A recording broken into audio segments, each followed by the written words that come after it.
iOS 15 থেকে iOS 16 কিন্তু একটা হিউজ আপগ্রেড এসেছে, যেখানে অসাধারণ কিছু ফিচার্স রয়েছে। এই অসাধারণ কিছু ফিচার্স থেকে আপনাদের সামনে বেস্ট ফিচার্সগুলো নিয়ে আজকে আলোচনা করব। সো আপনি যদি আইফোন ইউজার হয়ে থাকেন তাহলে অবশ্যই এই ভিডিওটি আপনার শুরু থেকে শেষ পর্যন্ত দেখা উচিত। মূল ভিডিওতে যাওয়ার আগে অবশ্যই আমাদের চ্যানেলটিকে সাবস্ক্রাইব করার রিকোয়েস্ট থাকবে।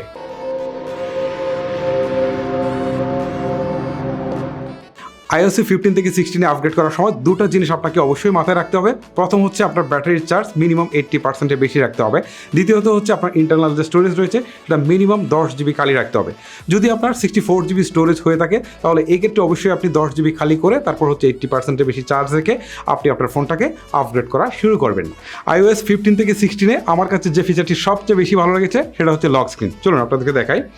এই হচ্ছে আমার লক স্ক্রিন। যদি আমি এটার উপর একটু ট্যাপ করে ধরে রাখি তাহলে কিন্তু নিচের দিকে দেখেন কাস্টমাইজ বলে একটা অপশন রয়েছে।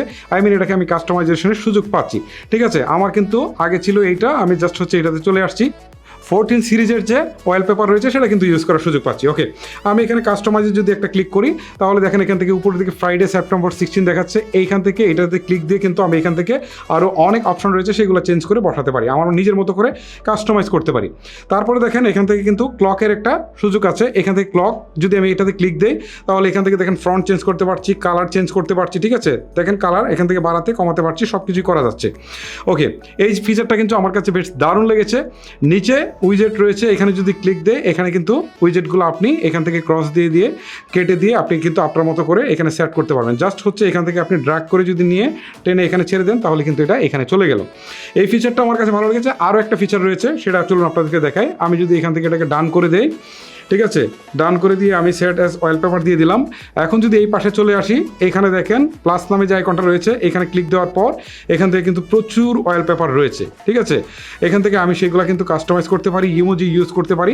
এখান থেকে ফটোসে দিয়ে কিন্তু আমি আমার নিজের ব্যক্তিগত ছবি কিন্তু এই ওয়ালপেপারে সেট করতে পারি। এই ফিচার্সগুলো কিন্তু আমার কাছে বেশ ভালো লেগেছে, আর আপনারা এই ফিচার্সগুলো ইউজ করে খুবই মজা পাবেন, এটা আমি নিশ্চিত করে আপনাদেরকে বলতে পারি। অ্যান্ড্রয়েড ফোনের নোটিফিকেশন বারে ব্যাটারির পার্সেন্টেজ দেখা গেলেও আইফোনে কিন্তু সেটা দেখা যেত না, আমরা কিন্তু একটু অন্যভাবে দেখতাম। সো এখন কিন্তু আপনারা চাইলে সেটাও দেখতে পারেন।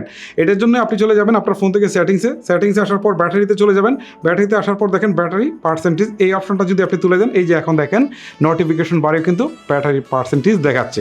এই ফিচারটাও আমার কাছে বেশ দারুণ লেগেছে এবং বেশ কাজের মনে হয়েছে। আপনারা চাইলেও এটা ইউজ করতে পারেন। iOS 16-এর আরেকটি অসাধারণ ফিচার আপনাদেরকে দেখাই।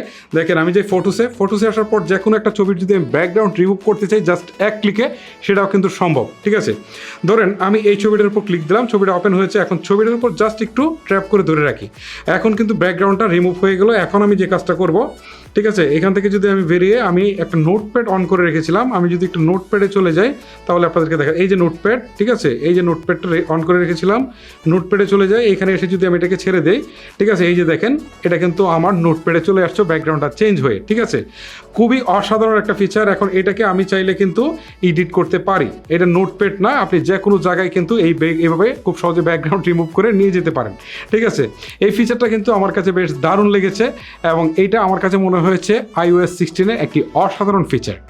iOS 16-এর আরেকটি অসাধারণ ফিচার সেটাও ছবির মধ্যে। চলুন আমি গ্যালারিতে চলে যাই বা হচ্ছে ফটোসে চলে যাই। ফটোসে আসার পর ধরেন এই হচ্ছে আমার ছবিটাকে ওপেন করলাম।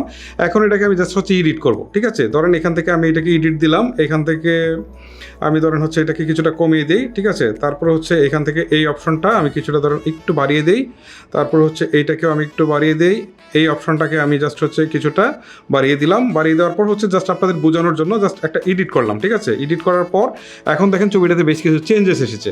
ওকে, এখন আমি এখান থেকে একটু ব্যাক করে চলে আসি। এই যে ছবিটা আমি যে চেঞ্জেসটুকু করলাম, আমি যদি চাই যে এইটাকে জাস্ট কপি করে অন্য একটা ছবিতে পেস্ট করে দিব সেটাও কিন্তু সম্ভব। ধরুন আমি ছবিটার উপর একটু ট্যাপ করে ধরে রাখি, ধরে রাখার পর এখানে দেখেন কপি এডিটস নামে একটা অপশন রয়েছে, এখানে একটা ক্লিক দিই। এখন কিন্তু আমি যা এডিট করেছি সেটা কপি হয়ে গেল।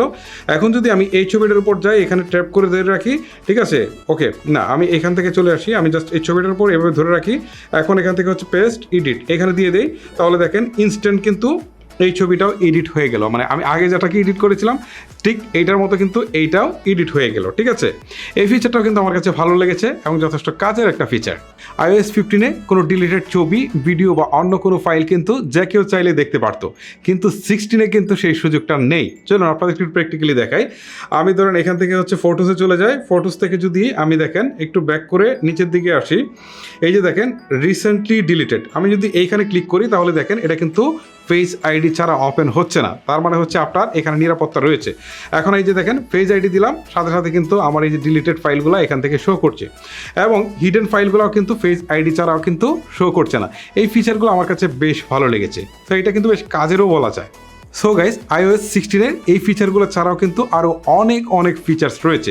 সো একটা ভিডিওতে হয়তো বা এতগুলো ফিচার্স নিয়ে আলোচনা করা সম্ভব না, আর আমার কাছে মনে হয়েছে যে কি ফিচার বা হচ্ছে মেইন ফিচার হচ্ছে এইগুলা।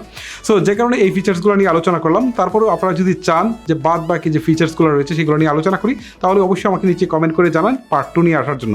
সো এখানে যদি মিনিমাম 5,000 কমেন্ট আসে তাহলে অবশ্যই আমি পার্ট 2 নিয়ে আসবো। সো গাইস, এই ছিল আমার আজকের ভিডিও। যদি আপনার কাছে ভিডিওটি ভালো লেগে থাকে তাহলে অবশ্যই একটি লাইক করবেন। আজকের মতো আমি হিমেল এখানেই বিদায় নিচ্ছি। আল্লাহ হাফেজ।